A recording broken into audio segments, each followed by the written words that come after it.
السلام علیکم ورحمۃ اللہ وبرکاتہ۔ اعوذ باللہ من الشیطان الرجیم، بسم اللہ الرحمن الرحیم۔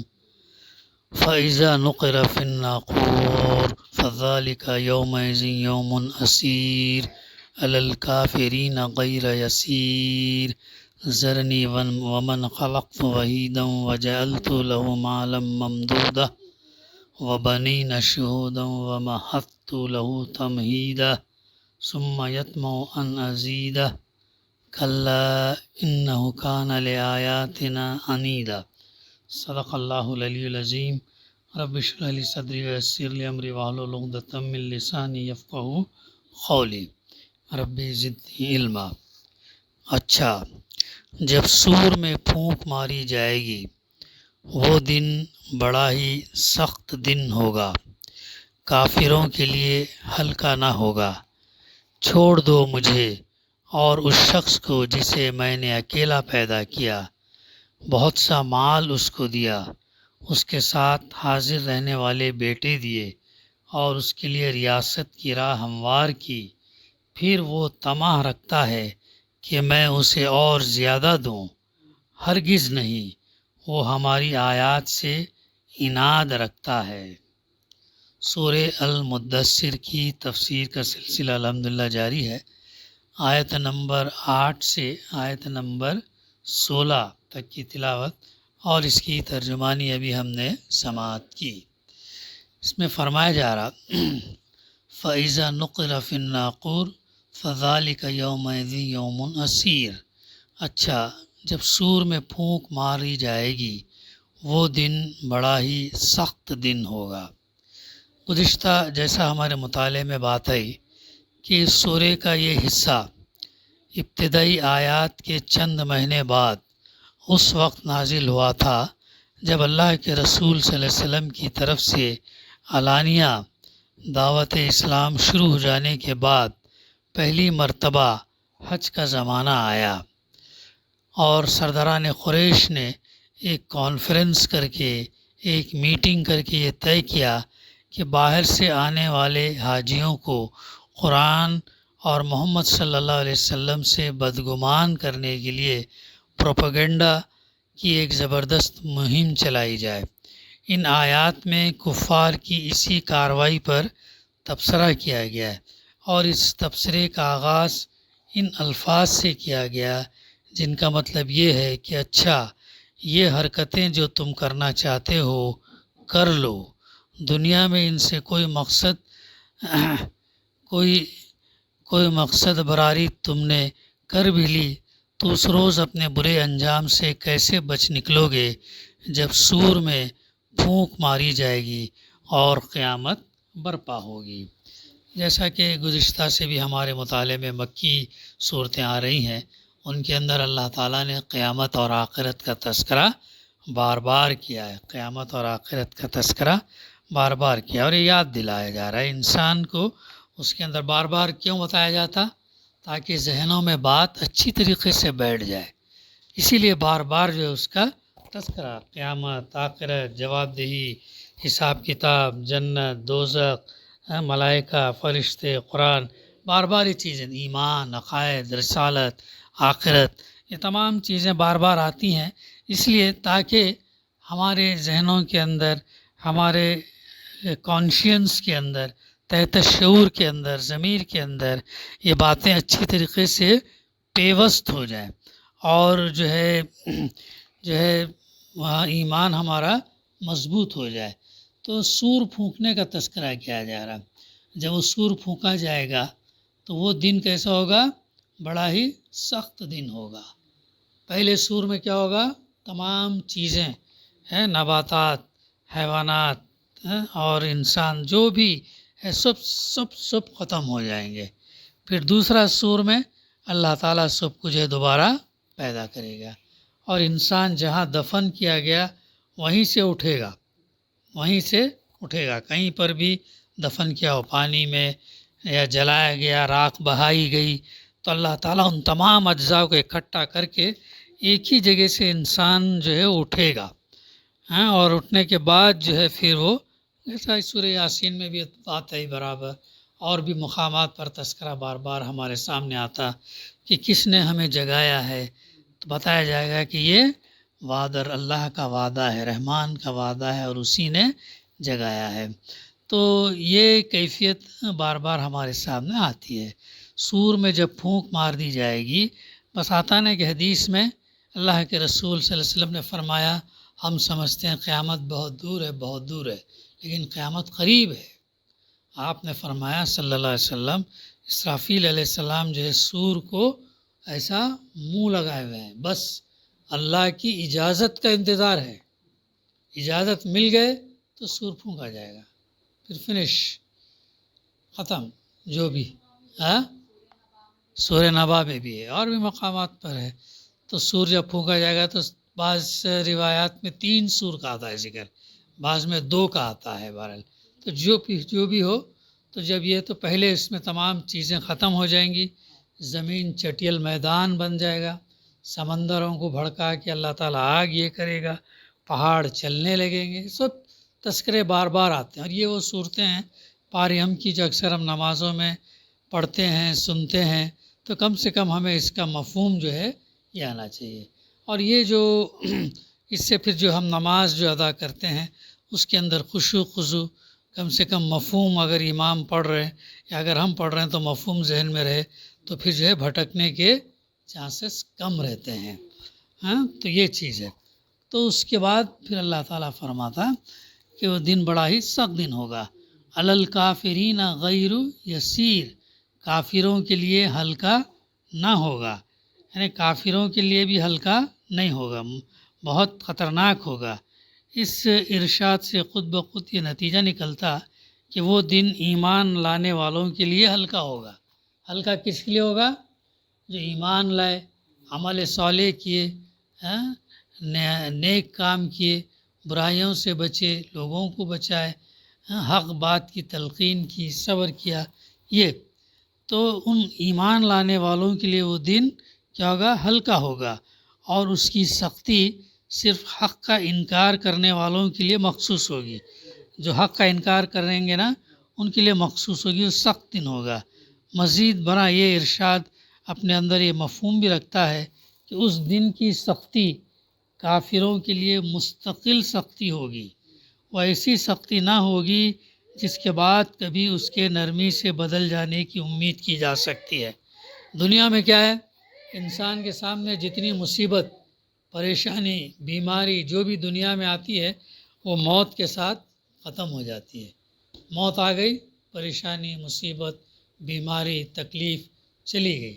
لیکن آخرت میں قیامت کے دن ایسا نہیں ہوگا۔ اللہ تعالیٰ کیا کرے گا؟ جتنے گناہ کیے ہیں، جتنے قتل کیے ہیں، جتنے برائی کی ہیں، اللہ تعالیٰ ان کی سزا دے گا۔ اب وہاں پر اگر انسان کو اگر موت ہو جائے تو وہاں پر اللہ تعالیٰ کیا کرے گا؟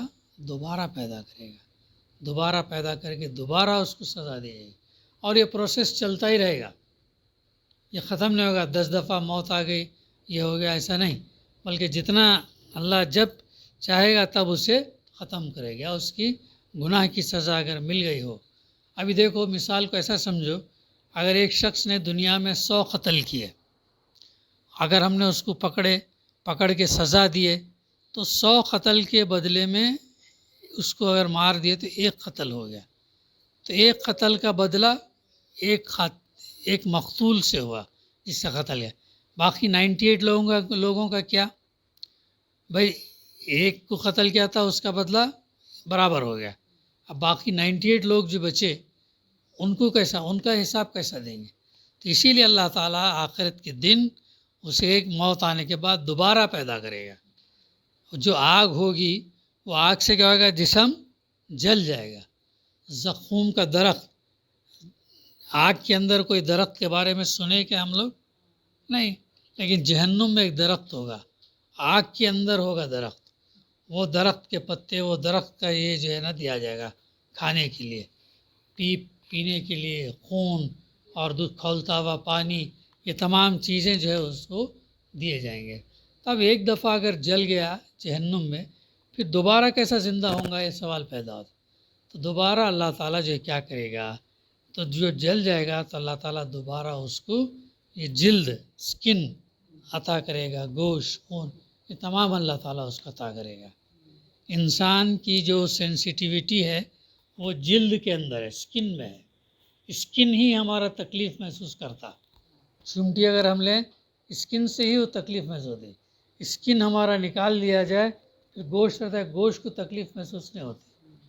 کتنا لاجک ہے دیکھو۔ اللہ تعالیٰ سورہ نساء میں غالباً کہتا ہے کہ ہم ان کے کھالیں جو ہیں دوبارہ چڑھائیں گے۔ ایسا ہوں گا، دوبارہ چڑھائیں گے، دوبارہ سزا دیں گے، پھر وہ ختم ہو گئے، پھر یہ کریں گے، تو یہ کنٹینیو چلتا رہے گا۔ تو دنیا میں تو ایک دفعہ موت ہی چھٹکارا ہے، لیکن وہاں پر نہیں، چھٹکارا نہیں ہے، تو اتنی بھیانک ہے۔ تو اس کی تیاری پھر ہم کو کیسا کرنا چاہیے، کیسے ہم کو اپنی زندگی دنیا میں گزارنا چاہیے، ہاں؟ یہ چیز ہمیں سوچنے کے لیے، غور کرنے کے لیے اور عمل کے لیے ہے۔ عمل کریں، اللہ سے دعا کرتے رہیں، تو اس دن کیا ہوگا، کافروں کے لیے بھی ہلکا نہ ہوگا، وزن ہوگا، بلکہ ایمان لانے والوں کے لیے وہ ہلکا ہوگا۔ تو وہ شخص اس دن کہے گا چھوڑ دو مجھے، چھوڑ دو مجھے، اور اس شخص کو جسے میں نے اکیلا پیدا کیا، یعنی یہ خطاب اللہ کے رسول صلی اللہ علیہ وسلم نہیں، ہاں اللہ کے رسول صلی اللہ علیہ وسلم سے، اور اس کا مطلب یہ ہے کہ اے نبی صلی اللہ علیہ وسلم، کفار کی اس کانفرنس میں جس شخص، کون تھا وہ شخص جو لوگوں سے سوال کر رہا تھا کہ کیا ہم ان کو کاہن کہیں گے، کیا ہم ان کو شاعر کہیں گے، کیا ہم ان کو مجنون کہیں گے، کیا ہم جو ہے ان کو جادوگر کہیں گے، تو پھر کس چیز پہ متفق ہوا وہ؟ جادوگر، جادوگر، چونکہ ایسا جادو ہے کہ کلام کے اندر ایسی تاثیر، ایسا جادو ہے کہ اس کے ذریعے سے جو لوگ اس پر ایمان لاتے ہیں ان کے ماں باپ کے ساتھ تعلقات بگڑتے ہیں، میاں بیوی کے تعلقات بگڑتے ہیں، پھر جو ہے بھائی بھائی کے تعلقات یہ ہوتے ہیں۔ ان معنوں میں جادو ہے۔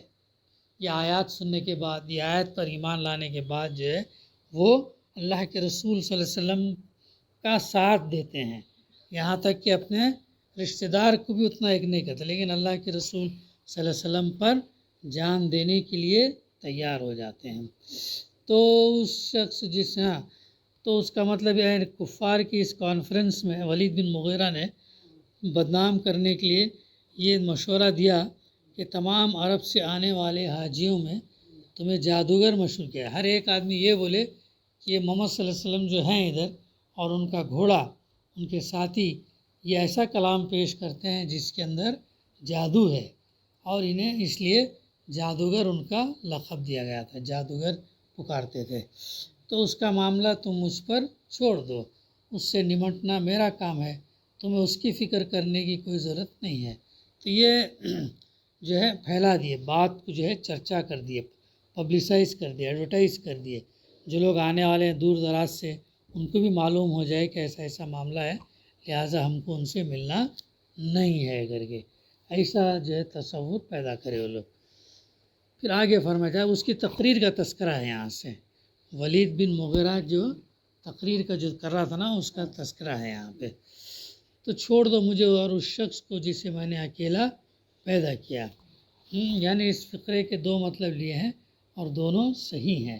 ایک یہ کہ جب میں نے اسے پیدا کیا تھا اس وقت یہ کوئی مال اور اولاد اور وجاہت اور ریاست لے کر پیدا نہیں ہوا تھا۔ دوسرا یہ کہ اس کا پیدا کرنے والا اکیلا میں ہی تھا۔ وہ دوسرے معبود جن کی خدائی قائم رکھنے کے لیے یہ تمہاری دعوت توحید کی مخالفت میں اس قدر سرگرم ہے، اس کو پیدا کرنے میں میرے ساتھ شریک نہ تھے، یعنی تنہا میں نے جو ہے یہ پیدا کیا، کوئی دوسرا اس کے اندر شریک نہیں تھے۔ اس کے لیے ریاست کی راہ ہموار کی، پھر مال متاع، پھر وہ متاع رکھتا ہے کہ میں اس سے اور زیادہ دوں، یعنی اس کا ایک مطلب تو یہ ہے کہ اس پر بھی اس کی حرص ختم نہیں ہوئی، یعنی اتنا مال ہونے کے باوجود، اولاد ہونے کے باوجود اور مزید جو ہے وہ مانگتا تھا، ہے نا۔ اللہ کے رسول صلی اللہ علیہ وسلم کی ایک مشہور حدیث جس میں آپ صلی اللہ علیہ وسلم نے کیا فرمایا، انسان کو مال کی خواہش کبھی ختم نہیں ہوگی۔ اگر اسے ایک پہاڑی سونا، کتنا، ایک پہاڑی سونا دیا جائے تو کیا بولے گا؟ دوسری پہاڑی اور دو بولے گا، دوسری پہاڑی، دوسری وادی، سونا اور دو بولے گا۔ ختم ہونے والا نہیں ہے یہ، اللہ کے رسول بولے ہیں اور یہ سچ ہے۔ یہ دیکھو آج بھی جو مالدار ہیں، مالدار ہونے کے باوجود بھی اور مال اور کے چکر میں جاتے ہیں، ہاں؟ تو پھر آپ نے آگے کیا فرمایا؟ اس کا پیٹ کس سے بھرے گا؟ کس سے؟ خبر کی مٹی سے بھرے گا، خبر کی مٹی سے اس کا پیٹ بھرے گا۔ اس لیے 30-40 دن کے اندر جو ہے پورا سب گوشت ووش وہ سب گل سڑ جاتا، بال وال وہ سب کیسا رہتا کا جو ہے اپن یہ نہیں۔ تو اس لیے اللہ تعالیٰ سے ہر وقت امان مانگنا، اللہ تعالیٰ سے جہنم کے عذاب سے بچنے کی دعا کرتے رہنا ہر وقت جو ہے۔ تو یہ جو ہے اس کا ولید بن مغیرہ کے کتنے تھے؟ 10-12 لڑکے تھے، جن میں سے حضرت خالد بن ولید بعد میں جو ایمان لاتے، ہاں ان کے ہی بیٹے بعد میں ایمان لاتے ہو مدینہ میں۔ خالد بن ولید رضی اللہ تاریخ میں سب سے زیادہ مشہور ہیں۔ ان بیٹوں کے لیے شہود کا لفظ استعمال کیا گیا، جس کے کئی معنی ہو سکتے ہیں۔ ایک یہ کہ ان کو کہیں اپنی روزی کے لیے دوڑ دھوپ اور سفر کرنے کی حاجت پیش نہیں آتی، ان کے گھر کھانے کو اتنا موجود ہے، ہر وقت باپ کے پاس موجود اور اس کی مدد کے لیے حاضر رہتے ہیں۔ دوسرے یہ کہ اس کے سب بیٹے نامور اور بااثر ہیں، مجلسوں اور محفلوں میں اس کے ساتھ شریک ہوتے ہیں۔ تیسرے یہ کہ وہ اس مرتبے کے لوگ ہیں کہ معاملات میں ان کی شہادت قبول کی جاتی ہے۔ تو بقایا انشاءاللہ آئندہ ہم سلسلہ لیں گے۔ دعا ہے کہ اللہ تعالیٰ قبول کرے۔